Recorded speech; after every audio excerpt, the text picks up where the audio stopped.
Comme je l'ai dit, le poste de latéral droit est aujourd'hui un des postes les plus importants. Suffit juste de voir les dernières équipes ayant gagné la Ligue des Champions. Donc leurs latéraux quand même c'était Robertson, Alexander-Arnold, Marcelo Carvajal ou encore Dani Alves, Jordi Alba.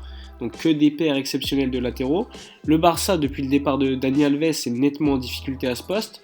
Sergi Roberto, Alex Vidal avaient donc pour objectif en 2016 de combler le départ du meilleur latéral droit de l'histoire du club, Dani Alves.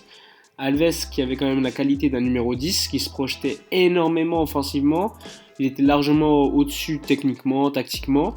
Le Barça a donc misé sur Nelson Semedo en 2017 pour concurrencer Sergi Roberto, mais finalement le joueur formé à Benfica n'a jamais réussi à s'imposer. Et Sergi Roberto, on le rappelle, à la base c'est un milieu de formation, il est quand même passé devant lui. Nelson Semedo a quand même des qualités de vitesse plus intéressantes que Sergi Roberto, même défensivement je trouve, mais offensivement je suis désolé, Nelson Semedo n'apporte pas assez. Je crois même que depuis son arrivée il a dû faire 2 passes décisives.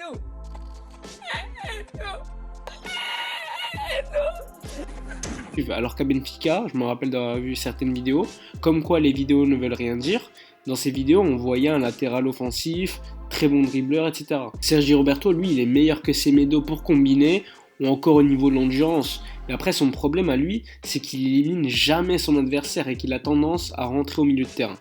Aujourd'hui, Quique Setién a dû réagir pour compenser l'un des points faibles de ce Barça, le côté droit, puisqu'on sait Messi il ne défend pas du tout, ou très peu, il a tendance à libérer son côté droit, et pour compenser ce problème, il y a Quique Setién qui avait mis en place lors du premier match une défense à 3, donc c'est plus efficace pour défendre, avec en plus un piston droit qui normalement est un ailier, donc lui qui n'hésitera pas à attaquer en 1 contre 1, ce que nos latéraux ne faisaient pas du tout. Personnellement, j'ai aucun souvenir de Sergi Roberto ou Nelson Semedo dribblant un adversaire. Donc c'est un système qui permet également à Messi d'être placé plus axial, sans qu'un espace à droite soit libéré quand il quitte ce côté, puisque Messi c'est un joueur assez libre.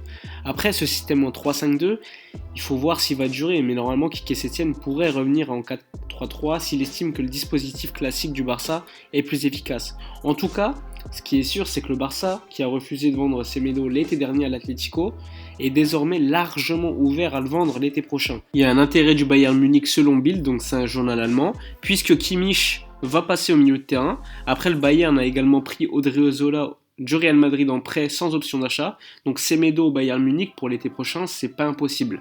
Après, faut pas oublier que Semedo a comme agent Jorge Mendes et que trouver aujourd'hui de bons latéraux sur le marché, c'est quand même assez compliqué, on peut le dire. Personnellement, ça m'étonnerait pas qu'il parte pour environ 35-40 millions d'euros l'été prochain.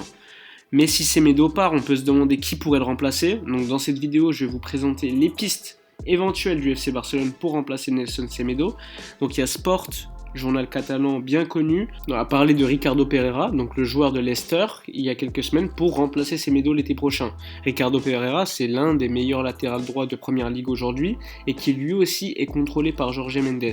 Après, à mon avis, Pereira sera trop cher pour le club, surtout qu'on sait que les clubs de Première Ligue ont tendance à surfacturer leurs joueurs. Autre piste, Emerson, qui lui joue aujourd'hui au Betis Séville, mais qui appartient au FC Barcelone, donc c'est le latéral le plus décisif cette saison en Liga.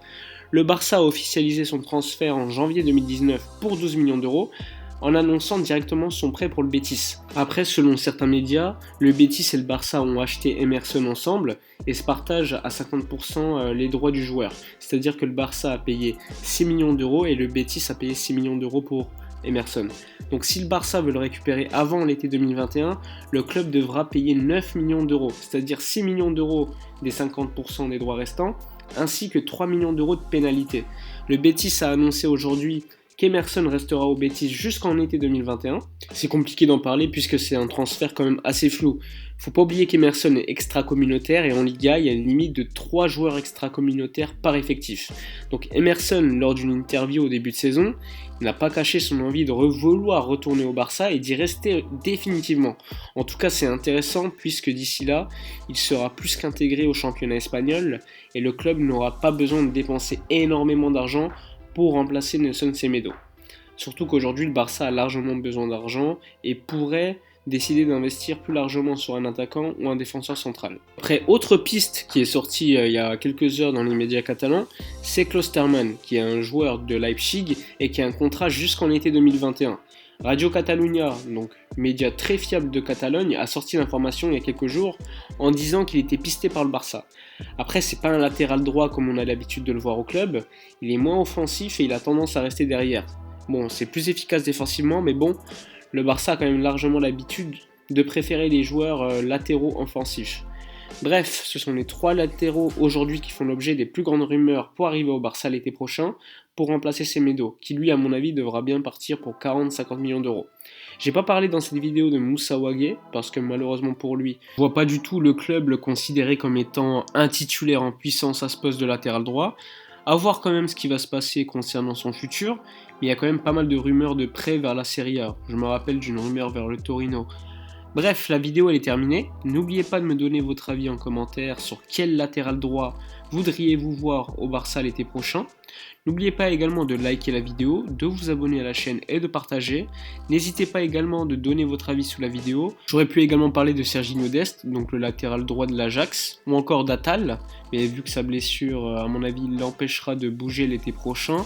Mais bon, ils ne font pas non plus l'objet de rumeurs grandissantes vers le Barça, même si c'est des joueurs très intéressants. Bref, à bientôt pour une prochaine vidéo et d'ici là, portez-vous bien.